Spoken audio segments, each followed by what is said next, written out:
Mirëmbrëma të gjithëve, mirë se erdhët në edicionin qendror të lajmeve këtu në ABC News. Unë jam Juli Krisafi. Erion Velia i është vënë për herë të parë në një akuzë direkte nga SPAK-u, kryetari i Bashkisë së Tiranës, i cili pohetohet së bashku me të shoqen për korrupsion, tani akuzohet edhe për fshehje pasurie në formën e një apartamenti tek Kodra e Diellit në Tiranë. Akuza vjen vetëm 3 ditë pas reagimit nga qelia të Veliajt, në të cilin në shqip dhe në anglisht ai deklaroi se po pengohej në punën e tij si kryetar i Bashkisë së Tiranës. Prokuroria e posaçme ka rënduar pozitat penale të kryebashkiakut të Tiranës Erion Veliaj, përveç veprave penale të korrupsionit e pastrimit të parave, për të cilat ai u arrestua në shkurt të këtij viti, SPAK e akuzon edhe për fshehje ose refuzim për deklarim të pasurisë. Bëhet fjalë për një banesë në zonën e Kodrës së Diellit që rezulton në pronësi të Veliajt dhe bashkëshortes së tij Ajola Xoxa, e cila me urdhër të SPAK është vendosur në sekuestro. Pak ditë më parë përmes avokatëve të tij mbrojtës Veliaj dorëzoi rekurs në gjykatën e lartë, ku kërkoi heqjen e masës së arrestit në burg. Prej datës 10 shkurt, kryetari i Bashkisë së Tiranës mbaheti arrestuar me dyshimin se është i përfshirë në korrupsion dhe pastrim parash, por tashmë do të përballet edhe me akuzën tjetër të fshehjes së pasurisë. Vendimi është dhënë nga gjyqtari Erion Bani, që pranoi kërkesën e prokurorisë së posaçme. Edhe në seancën e mbajtur 2 ditë më vonë, më 12 shkurt, për vlerësimin e masës së arrestit të dhënë në mungesë ndaj Veliajt, ky i fundit përmes avokatëve ofroi dhe garanci pasurore në këmbim të lirisë, por u refuzua nga gjykata. Të njëjtin vendim dha edhe gjyqtari i apelit Enigert Plumbi, që sërish refuzoi kërkesën e avokatëve të Veliajt për lirimin e tij nga qelia. Nga hetimet ka rezultuar se Velia në cilësinë e kryetarit të bashkisë ka ngritur një skem të mirëfillt kriminale në bashkëpunim me bashkëshorten e tij, Ajola Xoxën, biznesmen dhe organizata jo fitimprurse të lidhura me të, për përfitimin e shumave monetare. Për të njëjtën ndosje pohetohet edhe bashkëshortja e Veliajt Ajola Xoxa, që përveç 2 veprave penale të korrupsionit dhe pastrimit të parave, pohetohet në gjendje të lirë edhe për fshehje pasurie dhe mosdeklarim të ardhurave. Një ditë pas operacionit madh kundër trafikut të drogës të zhvilluar nga SPAK dhe antimafia italiane, gjykata nis caktimin e masave të sigurisë për të arrestuarit. Për 2 prej tyre të kërkuar nga drejtësia italiane, gjykata pranoi nisjen e procedurave për ekstradim dhe i la në burg deri në dërgimin e tyre në Itali. Gjykata penale e Tiranës miratoi kërkesën e palës italiane për nisjen e procedurave të ekstradimit për Gentin Derjakun, i njohur edhe me emrin Ekil Derjaku, dhe Ervis Detin, të arrestuar gjatë operacionit të përbashkët mes prokurorisë së posaçme dhe asaj të Barit në Itali për goditjen e organizatës kriminale të trafikimit të lëndëve narkotike. Me kërkesë të prokurorit të Tiranës Endrit Bimi, gjykata caktoi masën e arrestit në burg deri në mbritjen e dokumentacionit nga shteti italian. Në të njëjtën kohë, gjykata shpalli mos kompetencë dhe kalimin e akteve në gjykatën e Durrësit për të vendosur për ekstradimin si gjykatë kompetente, pasi 2 të arrestuarit janë banor të këtij qyteti. Derjakut fillimisht i është komunikuar masa e sigurisë në qeli, pasi në kohën kur është zhvilluar operacioni, ai mbaheti i izoluar dhe po gjykohet si një nga personat e përfshirë në ngjarjen e mbikalimit të Shkozetit në 1 nëntor të vitit 2019, ku pas një atentati mbeti i plagosur ish prokurori Arjan Doja dhe humbi jetën shoferi i tij Andi Maloku, ndërsa i arrestuari tjetër Ervis Deti u prangos gjatë operacionit të koduar ura, pas urdhër arresti të lëshuar nga gjykata e Barit në Itali. Për personat e tjerë të përfshirë që është caktuar në mungesë masa e sigurisë arrest në burg, pritet që të dalin të premten përballë gjykatës së posaçme për t'u njohur me masat e sigurisë. 3 grupet kriminale që funksiononin për trafikun e drogës, 2 në Shqipëri dhe 1 në Itali, sollën mbi 1.8 ton drogë nga Turqia dhe Ekuadori. Sipas Eurojust, heroina dhe kokaina futeshin përmes Shqipërisë, ndërsa trafikanti Dursak, i njohur si Visi i Pojës, garantonte trafikun e drogës drejt Italisë në lidhje të ngushtë me një tjetër Dursak dhe kok të grupit me emrin Adi Çoba. Grupi Poja që u godit nga hetuesit italian në bashkëpunim me SPAK kishte në përbërje 3 nëngrupe, që funksiononin të ndërlidhur për trafikun e tonelatave kokain dhe heroin. Grupi i cili në total kishte 40 shqiptar dhe 12 italian, kishte role të ndara nga financimi, gjetja, magazinimi dhe shpërndarja e lëndës narkotike. 2 prej nëngrupeve ishin të vendosura në Itali, ku një prej tyre merre me laborator për të ndarë dhe paketuar kokainën dhe heroinën, ndërsa grupi tjetër kishte rolin e shpërndarjes mes tyre dhe 6 shofer autobusësh të linjës Durrës-Bari. Por kush janë 3 drejtuesit kryesor të grupit Poja që merreshin me trafikun e kokainës? I pari këtij grupi ishte Elvis Doçi, i njohur edhe si Visi i Pojës. Ai drejtonte rrjetin e trafikantëve, ndërsa ishte përfituesi kryesor i parave që vinin nga shitja e drogës. Jo vetëm Elvis Doçi, por në grupin kriminal të Durrësit kishte edhe një tjetër person, bëhet fjalë për Indrit Tafilin, i cili rezulton të jetë një tjetër figurë qendrore në grupin kriminal që trafikonin kokainë dhe kryenin pastrim parash. Indrit Tafili rezulton se është lidhje familjare Elvis Doçit. Nga hetimet rezulton se Tafili në bashkëpunim me Erlind Laskun arrinin të transportonin parat me autobusët e udhëtarëve. I treti që po ashtu drejtonte një grup kriminal në Itali është Adi Çoba. Ky i fundit rezulton të koordinonte dhe drejtonte nga Shqipëria aktivitetin antarëve të tjerë të organizatës në Itali. Në dosjen italiane, Çoba është përfshirë edhe vetë në trafikun e drogës, ku në janar të vitit 2022 nga Shqipëria është dërguar drejt Italisë rreth 25 kg heroin. Nga antarët e grupit kriminal, Çoba njihen ndryshe, edhe si Bazholi, Bisha, Ishëndoshi apo Cigani. Pjesë e këtij grupi rezulton të jetë edhe emri Eredi Tushës, vëllai i Ervis Tushës, një prej truprojave të Sali Berishës. Ai del në përgjimet ambientale të kryera ndaj Ergis Presit, Gencit Telollarit dhe Gerti Aliut, teksa është i përfshirë në trafikun e heroinës. Pas aksionit të së mërkurës, policia zhvilloi një kontrolle në portin e Vlorës, ku dyshohet se është përdorur nga grupi kriminal për trafikuar drogë. Përveç sasisë të kapur nga autoritetet, grupi Poja, sipas hetuesve, ka mundur që të shpërndajë dhe të përfitojë para nga shitja 1.8 ton kokainë dhe heroin. Një maroken është i përfshirë në vrasjen e Ermir Dedjes 3 ditë më parë në Durrës. Policia ka shpallur në kërkim marokenin dhe një shqiptar që dyshohen si bashkëpunëtor në atentatin ndaj 29 vjeçarit. Marokeni kishte sjellë në Shqipëri automjetin me të cilin lëvizën autorët, ndërsa sipas sistemit TIMS, ai dhe shqiptari i shpallur në kërkim janë larguar nga Shqipëria pas vrasjes. Në automjetin e djegur në Gërdec janë sekuestruar disa prova që po analizohen në laborator. Një shtetas maroken dhe një shqiptar janë shpallur në kërkim për vrasjen e Ermir Dedjas në Durrës, atentati ndodhur vetëm 2 ditë më parë. Burime për ABC News konfirmojnë rolet e 2 të shpallurve në kërkim, të cilët kishin lidhje me atentatin ndaj Ermir Dedjas, i cili dyshohet të jetë antar i grupit të avdyllajve në Durrës. Marokeni dhe shqiptari dyshohet se kanë ndihmuar në organizimin e atentatit, duke siguruar mjetin që u përdor në ngjarje, ndërsa ekzekutorët mendohet të jenë 2 persona të tjerë. Hetuesit kanë mundur që të zbulojnë gjurma në makinën e djegur në Gërdec, në brendësi të cilës u gjet edhe arma e krimit. Provat e gjetura janë dërguar në laborator për ekspertizë, ndërsa rezultatet pritet që të konfirmojnë identitetin e ekzekutorëve. Të dhënat e sistemit TIMS konfirmojnë se pak pas krimit të 2 bashkëpunëtorët janë larguar nga Shqipëria drejt Italisë. Marokeni sipas hetimeve ka sjellë automjetin nga jashtë 1 ditë para ngjarjes përmes portit të Durrësit dhe më pas është larguar bashkë me bashkëpunëtorin shqiptar. Hetuesit po shqyrtojnë disa pista duke patur parasysh edhe prishjen e pazareve të drogës ose hakmarrje, të cilat mund të kenë lidhje me ngjarje të ndodhura më parë në vitet 2015 dhe 2017. Në 2015 ai u arrestua pasi i shiti lëndë narkotike një grupi që synonte ta trafikonte në Kosovë përmes pikës kufitare të Morinës. 2 vite më vonë u arrestua sërish, këtë herë për përkraje ndaj Ismail Nuredinit, autori një plagosje në Shijak. Viktima kishte edhe 2 dënime të tjera të marra së fundmi. Në 2023 u dënua me 7 muaj burg për kundërshtim të punonjësit të policisë, ndërsa në 2021 u akuzua për largim nga vendi i aksidentit. Dedja u vra në lagjen 18 të Durrësit, ndërsa ngjarja e rëndë ndodhi pranë qendrës shëndetësore, teksa i riu puloviste në këmbë. Persona ende të paidentifikuar e qelluan për vdekje me plumba Kallashnikovi nga një makinë bardhë tip Seat. Të përfshirët në këtë ngjarje dyshohet se e kanë ndjekur çdo lëvizje të 29 vjeçarit para se ta vrisnin. Blendi Teta, një nga të akuzuarit për vrasjen e Santiago Malkos 6 vite më parë, do të rigjykohet në apelin e posaçëm. Gjykata e lartë vendosi rrëzimin e dënimit të tij me 25 vite burg dhe rikthimin në të njëjtën gjykatë me një tjetër trup gjyqtarësh. Gjykata e lartë ka prishur vendimin e apelit të posaçëm për dënimin me 25 vite burg të Blendi Tetës, i akuzuar për përfshirjen në vrasjen e ish policit Santiago Malko më 27 gusht 2019. Shkalla e tretë e gjyqësorit në dhomë Këshillimi vendosi prishjen e vendimit të apelit të datës 14 qershor 2022 dhe dërgimin e çështjes për rigjykim në këtë gjykatë me një tjetër trup gjykuese. Pasi të përcaktohet trupa gjykuese, do të jetë sërish gjykata e apelit të posaçëm që do të marrë vendimin për Blendi Tetën. Ky i fundit më herët u dënua nga apeli me 25 vite burg në akuzën e përkrahjes së autorit të krimit. Sipas pak, Blendi Teta vëzhgoi lëvizjet e mikut të Ervis Martinajt Santiago Malko dhe informoi autorët duke i ndihmuar në ekzekutimin e tij.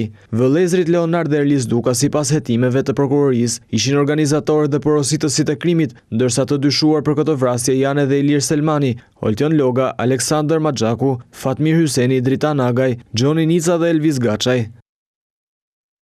Sali Berisha ka gjetur poshtë urës drogës, arsye në humbjes së tij në 11 maj. Kreu i PD-s ka sulmuar aksionin ndërkombëtar të udhëhequr nga Dia Italiane dhe SPAK, duke akuzuar Dumanin se ka gënyer italianët dhe ka lënë grupin e Durrësit të vjedh votat të dielën e zgjedhjeve.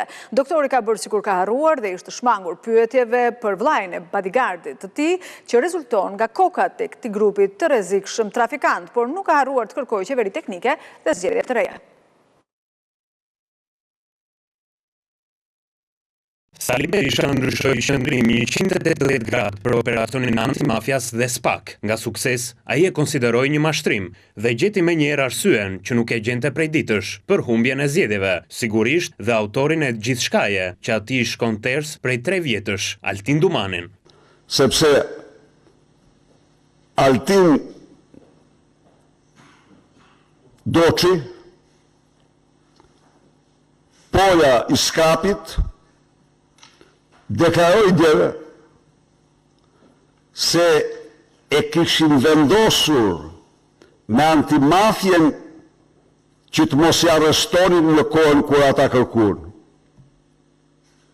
Çka tregoi se ai ka mashtruar antimafjen vetëm e vetëm që kryekriminali i Durrësit Ergys Agasi me bandën e tij nga Edi Rama të kryenin operacionin elektoral që kryen.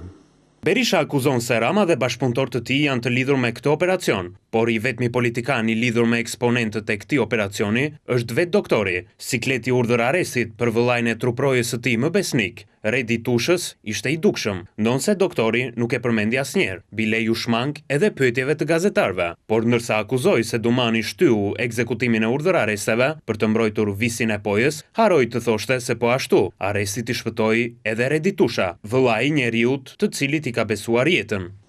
Sot në vend të tij duhet të ishte Altin Dumani. Duhet të ishte Altin Dumani në vend pojës. Sepse tregoi që ka bllokuar operacionin. Dhe natyrisht ai do marrë një dekorat nga Edi Rama për përmbushjen e mirë të misionit që i bëri. Dhe këtu ju kthye misionit të tij 30 vjeçar, mision që nuk e ka përmbushur dot kurrë. Krijimi i qeverie teknike, zhvillimi i zgjedhjeve të reja, shqiptarët votojnë të lirë. Kjo është qëndrimi ynë. Si provë 10 ditë pas zgjedhjeve, ai nxori 10 flet votimi nga qarku i Elbasanit. Aty Partia Demokratike humbi me 50.000 vota diferencë. Doktorin kjo kur nuk e ka penguar për të kundërshtuar rezultatin, po kësaj radhe kundërshtimi pa dashje i erdhi nga vetë kandidati i tij humbës. Për çka kemi nuk kam parë vula. Nuk kam parë vula sepse nuk e kam kthyer nga mbrapa, po më duket vula nuk ishte.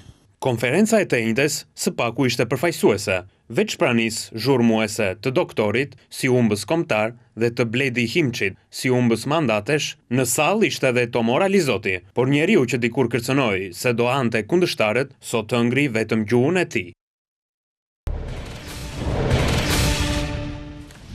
Po mbahet në Bruksel konferenca e 5 ndërqeveritare mes Tiranës dhe Komisionit Evropian që hap një kapitull të rëndësishëm me fokusin tek ekonomia. Në 8 muajt e fundit, Shqipëria ka hapur negociatat me Bashkimin Evropian në 27 fusha. Qeveria synon që këtë vit të hap të gjithë kapitujt dhe brenda vitit 2027 të ketë mbyllur negociatat me Bashkimin Evropian. Shqipëria është një hap më pranë Bashkimit Evropian. Këtë të njëjtë në Bruksel u mbajt konferenca e 5 ndërqeveritare, ku hapën negociatat për grup kapitullin konkurrueshmëria dhe rritja gjithëpërfshirëse, e dyta në një muaj. Në emër të Shqipërisë, bisedimet i udhëhoqi ministri për Evropën dhe punët e jashtme Igli Hasani, i cili ishte i shoqëruar nga ministria Adea Pirdeni dhe kryenegociatorja Majlinda Dhuka. Hapja e sotme e 8 kapitujve të rinj pasqyron progresin e bazuar në merit të Shqipërisë dhe është një shenjë e qartë se sa larg kemi arritur në një kohë kaq të shkurtër. Rruga jonë drejt Bashkimit Evropian nuk ka qenë kurrë më e qartë ose më e vendosur. Ky grup kapitull përfshin politikën ekonomike, punësimin, tatimet, arsimin dhe kulturën, bashkimin doganor si dhe median e transformimin digital. Kjo do të thotë shërbime publike më të thjeshta dhe transparente, mbrojtje më të fortë për punëtorët dhe vende pune më të sigurta. Po ashtu, bizneset shqiptare do të kenë mundësi të rriten dhe të jenë konkurrues në tregjet europiane, ndërsa të rinjt shqiptar do të kenë më shumë akses në arsim, bursa, kërkim shkencor apo edhe programet e trajnimit të Bashkimit Evropian. Për gjatë këtyre 8 muajve, Shqipëria ka hapur negociatat me Bashkimin Evropian për 27 fusha. Fillimisht u çel grup kapitulli i themeloreve, që përfshin sundimin e ligjit dhe shtetin e së drejtës. Më pas u hapën negociatat për grup kapitullin e marrëdhënieve me jashtë si dhe tregu të brendshëm. Ambicia e qeverisë është që deri në 2027 të mbyll të gjithë grup kapitujt e integrimit, në mënyrë që brenda 2030-s të jetë anëtare me të drejta të plota e Bashkimit Evropian. Ky objektiv u konfirmua dhe nga liderët dhe përfaqësuesit e lartë të Bashkimit Evropian, të cilët nga Tirana rikonfirmuan mbështetjen për perspektivën europiane të Shqipërisë. Kryeministri Rama garanton se qeveria shqiptare do të ketë në vëmendje dhe shqiptarët e Preshevës si për të drejtat e tyre, ashtu edhe për perspektivën ekonomike. Rama ju drejtua me një letër kryetares komunës së Preshevës, Ardita Sinani, në përgjigje të urimit të dërguar prej saj përfitore në zgjedhjet e 11 majit. Shqipëria do të jetë zëri i shqiptarëve në luginën e Preshevës, jo vetëm për mbrojtjen e të drejtave të tyre, por edhe zhvillimin ekonomik. Ky është zotimi i kryeministrit Edi Rama në letrën drejtuar Ardita Sinanit, kryetares së komunës së Preshevës. Dua t'ju siguroj se bashkëpunimi ynë do të vazhdoj të rritet dhe forcohet si shprehje e vëmendjes dhe përkujdesjes së qeverisë shqiptare ndaj shqiptarëve në luginën e Preshevës dhe angazhimit të saj të qëndrueshëm në mbrojtjen dhe përparimin e të drejtave të tyre, si edhe në rritjen e forcimit e zhvillimit ekonomik dhe standardit jetësor të shqiptarëve në luginë. Kjo letër e bërë publike nga Sinani këtë të njëjtë vjen pas urimit që kjo e fundit i bëri Edi Ramës për rezultatin që socialistët morën në zgjedhje. Kryetaria e komunës së Preshevës, dikur ish këshilltarja Albin Kurtit, e cilësoi burim shprese dhe qëndrueshmërie, kontributin e kreut të qeverisë shqiptare ndaj luginës.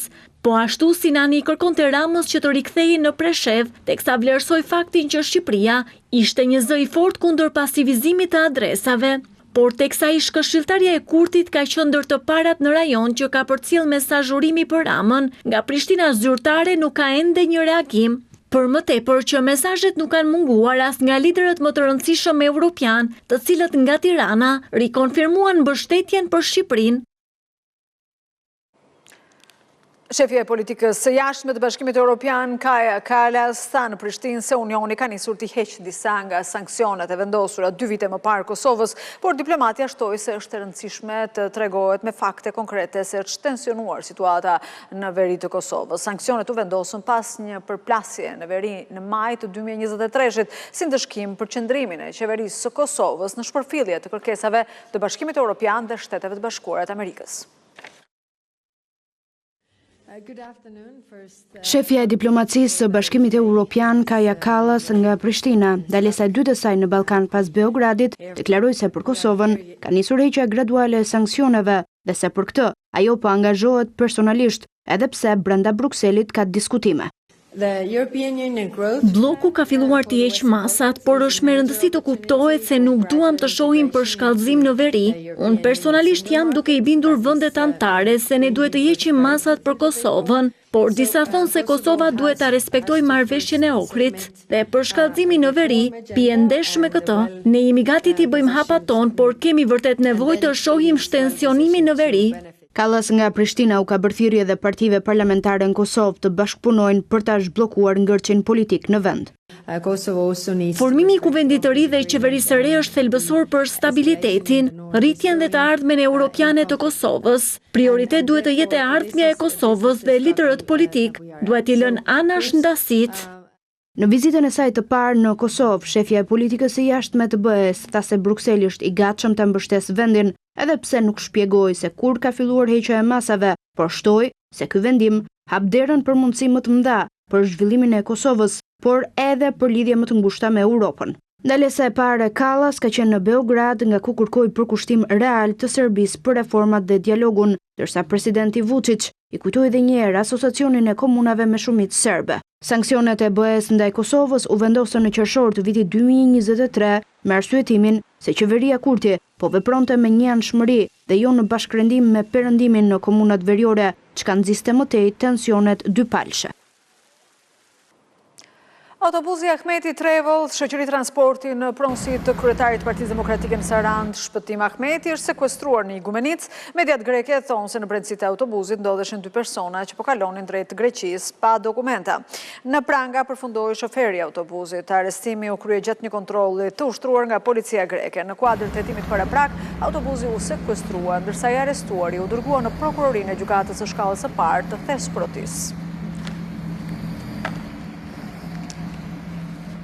Një 41 vjeçar është ekzekutuar me armë zjarri në zonën bregdetare të Rafinës në Athinë. Viktima shqiptare Altina Rapaj rezulton një emër i njohur për policinë greke. Ai kishte precedent për disa vepra penale dhe ishte i përfshirë në trafik droge. Dyshohet se ai është vrarë nga një bashkëdetar pikërisht për prishje të pazareve të drogës.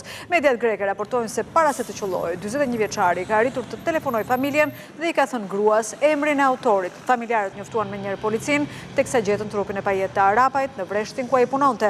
Policia ka nisur hetimet për zbardhjen e plotë të ngjarjes.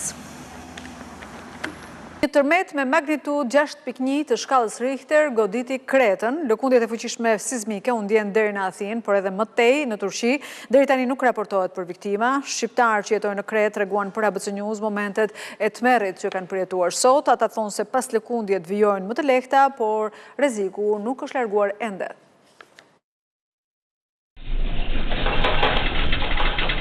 Frika përfshiu banorët e Kretës mëngjesin e të njëjtës. Një tërmet me magnitud 6.1 të shkallës Richter goditi vendin. Elton Congo, një shqiptar që prej 27 vitesh jeton në Iraklio të Kretës, zonë pranë epiqendrës së tërmetit, e përshkruan si një prej momenteve më të frikshme që ka përjetuar. Po beshim gati për t'i kon punën. Ishte një nga momentet më të frikshme që kam përjetuar këtu në Kretë që nga 98-s. Nuk kam përjetuar një tërmet kaq të fuqishëm, nuk kam përjetuar. Unë jam më afër në epiqendrës së tërmetit. Nga këtu ishte 44 kilometra epiqendër tërmetit. Gjatë gjithë ditës me takimet që patëm, ishim me fakt që tërmeti ndodhi në det. Në qoftë se tërmeti do kishte ndodhur në zonë toksore, damet do ishin të konsiderueshme. Jashar Ibrahimi jeton prej 24 vitesh në Rrethimno. Në momentin e lëkundjes së tokës, po nisej për në punë. Unë isha jashtë shtëpia, thash po hyja në makinë. Isha ai momenti që u shkund makina mirë dhe u trema për momentin. Thash çfarë po bëhet, shikoja lart nga pallati. Që një 10 sekondësh që njeriu mpihet dhe nuk di çfarë të bësh në atë moment. Dhe dëgjoj një zhurmë njerëzish, po ata ishin rrugëve, ata ishin për shtëpia brenda. Më shumë nga ndej dëgjoj njerëz. Nuk mund as të lvizje dot. Fatmirësisht tërmeti nuk shkaktoi viktima, dëmet ishin vetëm materiale. Ktu ka shtëpi të vjetra, për shembull ka rënë muret, ka rënë sovat nga jashtë, ka rënë tiengullat, ka rënë tiengullat tepat e shtëpive, ka rënë tepat kuvas. Në ca ndërtesa të vjetra që janë ndërtesa shokollore, atje ka patur dëme më shumë. Po për shembull krisje, plasëritje shtëpish ka patur kudo. Nuk ka dëme të shumë dëme materiale, njerëzore jo. Lëkundjet e tokës në Kretë sipas banorëve vijojnë ende, ndonse më të lehta, ndërsa frika tek banorët nuk është larguar. Edhe kaluam edhe se kaluam. Në Kretë të Greqisë jetojnë rreth 37.000 shqiptar. Për herë të parë që pas luftës së dytë botërore, Gjermania ngre një bazë ushtarake jashtë vendit, Lituani, si pjesë e mbrojtjes së krahut lindor të NATO-s të kërcënuar nga agresioni rus. Kancelari sapo zgjedhur Gjerman Merz është zotuar që Gjermania të ketë ushtrinë më të madhe në Europë. Gjermania do të vendos trupa ushtarake në një bazë jashtë vendit për herë të parë që nga lufta e dytë botërore. Njësia që do të vendoset në Lituani, brigada e 45 të tankeve, do të përbëhet nga 4.800 ushtarë gjerman dhe 200 persona staf civil. Ky hap ishte njoftuar në përgjigje të pushtimin në shkallë të plotë të Ukrainës nga Rusia në vitin 2022 dhe është planifikuar të arrijë kapacitet të plotë deri në vitin 2027. Dislokimi i trupave në Lituani ka marrë formë, ndërsa Gjermania po punon për të forcuar ushtrinë e saj pas viteve neglizhencë. Kancelari gjerman Friedrich Merz tha krah presidentit të Lituanisë Gitanas Nauseda se Berlini mbetet i përkushtuar për të mbrojtur territorin e aleancës dhe vuri në dukje kërcënimin që vjen nga Rusia për të gjithë Europën. Me partnerët tanë jemi të vendosur të mbrojmë territorin e aleancës kundër çdo agresioni. Siguria e aleatëve tanë Baltik është gjithashtu siguria jonë. Situata në tash të quajturin krah lindor të NATO-s mbetet shumë e tensionuar. Revizionizmi agresiv i Rusisë kërcënon jo vetëm sigurinë dhe integritetin territorial të Ukrainës, por ky revizionizëm kërcënon sigurinë tonë të përbashkët në Europë dhe në të gjithë botën euroatlantike. Kancelari theksoi se forcimi i ushtrisë nga Berlini u dërgoi një sinjal të qartë aleatëve të saj. Merz është zotuar të ndërtojë ushtrinë më të madhe të Europës, teksa Gjermania dhe aleatët në NATO përpiqen të rrisin shpenzimet e mbrojtjes. Në një fjalim në parlamentin gjerman, Merz tha se një hap i tillë është i përshtatshëm për ekonominë më të madhe të Europës. Gjykata e lartë në Rumani miratoi rezultatin e zgjedhjeve presidenciale të dielës në Rumani dhe rrëzoi ankimimin e kandidatit humbës prorus që kërkonte anullimin e këtyre zgjedhjeve. Fituesi i garës centrist Nikushor Dan pritet të betohet si president i Rumanisë javën e ardhshme. Gjykata e lartë rumune verifikoi rezultatin e zgjedhjeve presidenciale që nxorën fitues kandidatin e qendrës Nikushor Dan. Verifikimi erdhi menjëherë pasi gjykata rrëzoi kërkesën e kandidatit e ekstremit të djathtë Gjorgj Simion për të anuluar zgjedhjet. Simion kundërshtoi rezultatin pasi humbi garën ndaj kundërshtarit të tij pro Bashkimit Evropian. Pas diskutimeve të njëjten, gjykata e Rumanisë hodhi poshtë unanimisht kërkesën e Simion, në të cilën ai pretendonte se ndërhyrja e huaj dhe manipulimi koordinuar ndikua në votim. Gjykata më pas vërtetoi rezultatet dhe mbajti një ceremoni të shkurtër ku mori pjesë presidenti i zgjedhur Nikushor Dan, i cili fitoi balotazhin me 53.6% të votave. Dan pritet të betohet zyrtarisht javën e ardhshme. Ai duhet të përballet me ndarjet e thella shoqërore në një vend ku korrupsioni, pabarazia dhe mosbesimi në institucionet dhe partitë tradicionale kanë nxitur një refuzim të gjerë të establishmentit politik. Simion, udhëheqësi 38 vjeçari i Aleancës së ekstremit të djathtë për unitetin e rumunëve, fillimisht pranoi humbjen, por më vonë kontestoi rezultatet. Gjykata tha se vendimi i saj të njëjtën është përfundimtar. Balotazhi së dielës u mbaj disa muaj pasi e njëjta gjykatë anuloi zgjedhjet e mëparshme në të cilat kandidati i ekstremit të djathtë Kalin Georgescu kryesoi raundin e parë mes akuzave për shkelje zgjedhore dhe ndërhyrje ruse, të cilat Moska i ka mohuar. Britania dorëzon ishuj Chagos, kryeministri Starmer nënshkruan marrëveshjen me Mauritius duke i dhënë sovranitetin e ishujve, por Londra do të mbajë kontrollin e bazës ajrore Diego Garcia, një bazë me rëndësi strategjike. Marrëveshja është kritikuar nga partitë e opozitës, të cilët e konsiderojnë në dëm të Britanisë. Britania e Madhe nënshkroi një marrëveshje për t'i dorëzuar sovranitetin e ishujve Chagos, Republikës Afrikane të Mauritius. Marrëveshja miliarda dollarësh do t'i lejojë Britanisë të mbajë kontrollin e bazës ajrore strategjikisht të rëndësishme bashkë me Shtetet e Bashkuara në Diego Garcia, ishullim i madh i arkipelagut në Oqeanin Indian, sipas një kontrate që raje 99 vjeçare. Kryeministri britanik Keir Starmer e cilësoi marrëveshjen me rëndësi etike për të siguruar mbrojtjen e vendit. Qeveria është kritikuar nga partitë e opozitës për një marrëveshje që ata i quajnë tepër të kushtueshme dhe në favor të Kinës. Starmer tha se vendosja strategjike e bazës ushtarake është me rëndësi të madhe. Ai theksoi se marrëveshja u firmos sipas kushteve të Britanisë dhe do t'i lejojë bazës që të jetë funksionale për të paktën edhe një shekull. Nënshkrimi jep fund muajve të tërë debatesh mbi marrëveshjen, detajet e së cilës u njoftuan për herë të parë në tetor. Komponenti financiar i marrëveshjes përfshin 3 miliard pound që Britania do t'i paguajë Mauritius gjatë afatit 99 vjeçar të marrëveshjes me një opsion zgjatjeje për 50 vjet dhe me Britaninë që ruan të drejtën të refuzojë më pas. Kapacitetet e bazës janë të gjera dhe strategjikisht të rëndësishme. Operacionet e fundit të nisura nga Diego Garcia përfshin sulme bombarduese ndaj rebelëve Houthi në Yemen në vitet 2024 dhe 2025, vendosje ndihmash humanitare në Gaza dhe më herët sulme ndaj objektivave talebane dhe Al-Qaedas në Afganistan në vitin 2001. Ish-presidenti amerikan Joe Biden mund të mos i ngeret më shumë se sa një vit jetë. Paralajmërimi trisht vjen nga mjeku personal i presidentëve Obama dhe Trump. Ai thotë se tumori në gjendje të avancuar lë pak shpresë për efektiviteti i ilaçeve dhe akuzoni mjekun personal të presidentit të 46 amerikan se ka fshehur sëmundjen, ndërsa shtojnë dyshime tek i gjithë stafi i ngushtë i Joe Biden për mbajtjen sekret në mënyrë të paligjshme të gjendjes së tij shëndetësore. Joe Biden mund t'i kenë mbetur nga 12 deri në 18 muaj jetë pasi u njoftua se ish-presidenti është prekur nga kanceri i prostatës me metastaz në kocka.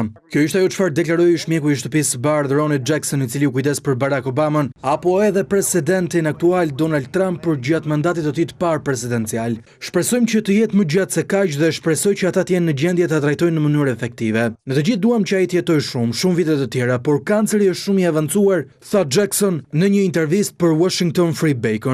Ish-mjeku i shtëpisë së bardhë, që tashmë është një kongresmen konservator i linjës së ashpër, nuk nguroi që thoshte se ekziston një probabilitet që Joe Biden dhe familja e tij të dinin që ish-presidenti ishte prekur nga kanceri i prostatës, por ata vendosën që thjesht mos ia thonin popullit amerikan. Diçka e tillë është përfolur gjërësisht në mediat amerikane për gjatë kësaj jave për shkak se zyra e shtypet të ish-presidentit tha se ai është prekur nga një formë agresive e kancerit. Ronald Jackson, ish-mjeku i shtëpisë së bardhë, shpjegoi për gjatë intervistës së tij se ai nuk ishte një mjek onkolog dhe se parashikimi i tij se Joe Bidenit mund t'i kishin mbetur nga 12 deri në 18 muaj jetë kishte ardhur pas diskutimit që kishte pasur me kolegë të fushës. Jackson nuk nguroi të thoshte as se mjeku i Joe Biden në shtëpinë e bardhë, Kevin O'Connor, mund të kishte gënjur popullin ose ka qenë tërësisht i paaft që nuk ka arritur të zbulojë diagnozën e ish-presidentit për gjatë kohës së tij në detyrë. Në njoftimin e dhënë këtë të diel nga zyra e shtypet të ish-presidentit amerikan, thuhej se familja e 82 vjeçarit do të vendosë mbi trajtimin që do të marrë ish-kreu i shtëpisë së bardhë Joe Biden. Ky edicion informativ përfundon këtu në orën 20 Real Story me Sokol Ballon, ndërkohë për çdo informacion të fundit klikoni në abcnews.al si dhe na ndiqni në Radio ABC 105 FM. Miru takofshim nesër në orën 19. Mirupafshim.